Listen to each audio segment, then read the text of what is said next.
It's small victories today. I think Hmm. that's. What are we looking at? I don't know. Apple made money. Their iPhone revenue fell, although there's an asterisk because they creatively did some stuff. Like all things, they sold some Vision Pro headsets, but didn't really detail anything. And Did they sold 50 of them, you mean? they said they sold some to Fortune 100 companies. Yeah, sure they did. Of course they did, because those companies like, look, we need to take a risk and Yeah, see if this is something. 50 of them looked and said, yeah, no, we're not doing this. It's like an automaker. Toyota's like, we sold 12 cars. And it's like to Ford, GM. It's like, yeah, because they're reverse engineering everything you just did. I mean, this kind of metric is very common in earnings announcements. Microsoft will tell you that, some huge percentage of the Fortune 500 or 100 or whatever it is, depending on the thing they're looking at, is evaluating blah, blah, blah, what Micro 65. And it's like, yeah, but what are the numbers? Like, I mean, that doesn't mean anything. It just means they, The like, numbers don't mean anything either. How many active users of Cortana were there, Paul Thurrott? Didn't they I tell us like mean, 400 million? yeah, but you got to asterisk that one. Like, what does Yeah, active mean? asterisk everything Microsoft is. Yeah. Yeah, well, sure. I mean, this is the world we live in, right? We're not data. We live in a world of infinite data, and yet good data is so hard to come by. And I feel like it's by design. Let's see. Yeah. Oh, Microsoft Cortana is available on 400 million devices. I think. Yeah. Yeah. When Intel said that, was it 225 million AI PCs? Okay, but does anyone? Can you name one human being using the NPU in one of those PCs, like a normal person? I bet you can't, because I don't think they exist. But whatever, we get metrics. This is what we got. That's marketing at its best and worst. Yeah, yeah. Yeah, the Apple stuff. I said this yesterday. It's like it will be soft, but soft in what do you call it? Representative of the company itself. Like, I mean, it's $90 billion in revenue. I mean, they're going to be okay. Yeah, they'll survive. Their margins were really good too. Yeah, the margins are always good. Yeah, yep. I mean, even though I don't remember the exact figure for iPads, like iPad sales were down like 10% maybe year over year, but it's still like 5.5 million in a quarter. Like, I mean, and they haven't released a new product in over a year. That's going to change next week, obviously, but even it's like, okay, yeah, I mean, it's still like a big business. Let's see. So I don't know enough of the actual number history here. Mm-hmm. However, maybe interesting to somebody. It is interesting to me. So Apple had revenue of 90.8 billion. Yep. And a net income of 23.6 billion. Right.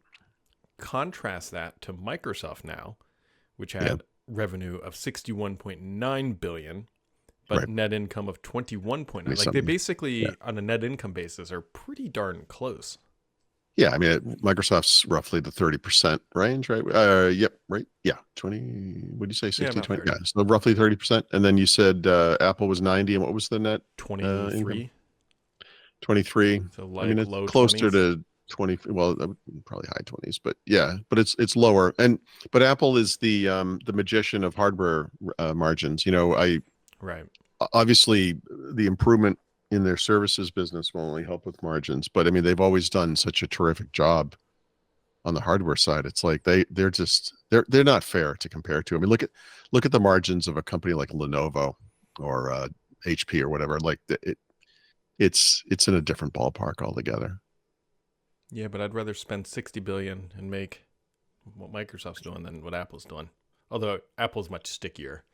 And probably you got to take it in the context of history. I mean, there are going to be ups and downs, but they have so much cash. Oh yeah, Apple they just did like this $110 billion stock buyback. Yeah, and the thing to know about that's historically the biggest ever stock buyback. Not by Apple, not in big. Yeah, I mean, it's incredible.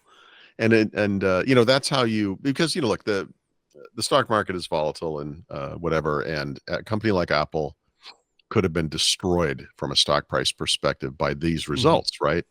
And so Apple did what they could do to prevent that from happening. You, first of all, say, by the way, this current quarter, we're returning to growth. But that buyback, that just raises the stock price. And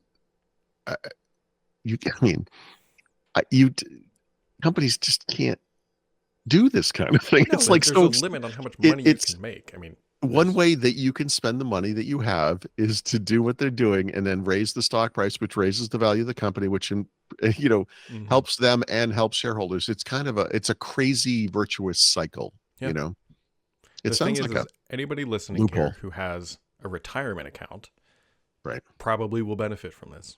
That's right. Yes, Apple was the darling of the stock market for 5 to 8 years there. And was the primary driver of the index funds that all of us, well, hopefully all of us, are powering our retirement accounts, right? And, all these people like bitching and moaning about Apple. It's like, guys, I don't know if you understand. Like, I have actively decided to never use an Apple product or service. Fantastic. But you know what? The chances are pretty good you're benefiting from this company through your retirement funds, right? I hope you are anyway. So, yeah, that will keep them in the right trajectory, not just for them, not just for the direct shareholders, but also for their indirect shareholders, which are people like you and me. This is, now that we've said that, this has actually been a pretty interesting quarter for tech as a whole, because Google also did something it had never done before. It's offering it's paying out a dividend, right? So we've got Apple's biggest buyback. Google's done a first-time dividend. These legacy legacy in quotations here, tech companies are starting to kind of look more like a traditional old blue chip stock at the end of the day. Yeah, it's Google was invented on this "we're always going to do things differently" kind of mantra thing. Apple obviously think different, whatever. But I mean, but when push comes to shove, what are the traditional financial levers we can pull as a gigantic corporation, just like Exxon or Bank of America or whatever else? It's exactly the same lever. So it's interesting. How do you keep your stock price up? Increase the value one way or another. When these were smaller companies and they were run by kind of goofy techie guys, this is the type of thing they never would have done. They didn't understand that world. They didn't agree with it. They wanted no part of it. But eventually, of course, you hire, CFOs and other people who are actually, this is their job, and in the same way that, and obviously Apple had a CFO 25 years ago too, but I mean, the scale of this company and the rise of people like Tim Cook, who are really process-based, right? And logistics-based, or whatever, however you want to call that, like supply and demand-based, whatever it is. There's a real kind of logical thinking to the whole operation, which has to happen at the scale. Otherwise, your fall will be as rapid as your rise. So that, we're just seeing, this is just the normal business world intruding on. We always thought we were so special and different, At the end of the day, cash is king. And there's 2 ways to deliver it to shareholders. Well, 3 ways, I guess. Really good performance, buybacks, and dividends. Yeah. Well, spinoffs. There's all kinds. I mean, honestly, I guess I'm sorry. I mean, there's many, but you're right. I mean, there's a handful of high level ways you can, without restructuring the company or whatever, where you can, provide benefit. This is a win-win though. These kinds of win-wins they're notable. They're unusual, even though they're well understood. There you go. Looks like, Paul, your next phone is leaked. The Pixel 8a.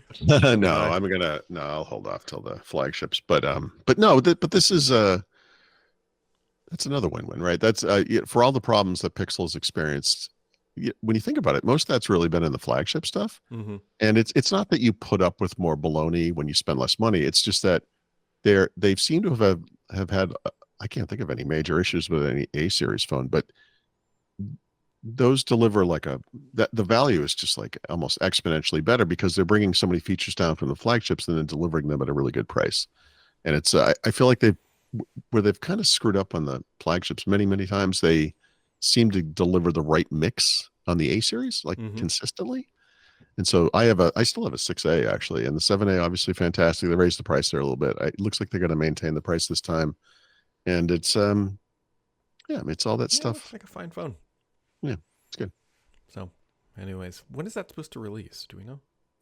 On or around Google I/O, which is in about 10, 11 days from now. I think it's the 14th. Which is crazy. Like we're right back into dev I know. conference season. We got Build coming up in like what 3 weeks. We got Apple I/O like 5 weeks. Google like 3 weeks. Facebook, I'm And sure, then- has their thing in there somewhere along the way. Yeah, I don't. Right, I don't pay too much attention, but yes, you're right. I think Facebook's might be in the fall. Is it? Now that you say that, I think so. Okay. I think so. I could be wrong, but I don't follow it as closely. But yeah, the Apple one. I was going to say something like I'm most fascinated by, and I say that's not true. I'm equally fascinated to see what each of these companies does at these shows. You know, We'll find out. yeah. And The AI is mentioned a lot. You think? All of them? Yeah, do not put AI on your bingo card. You want to survive this, you know, like just don't drink It's every the free time you square hear in AI. the middle, right? It's Yeah, just it's AI. you're right. Everything pivots around AI. That's a good way to put it. Yeah. It's like, yeah. Yep. Well, whatever. It is Friday. Oh, I forgot to mention this to you. I'm headed to the Mhm. office next week, so Okay. no shows early in the week. I don't know exactly what day I'm coming back yet. Just There let you me go. know. Enjoy this one. You can maybe replay it a few times if you really miss us. We just say the same things every day anyway. Yes. You probably never would even notice.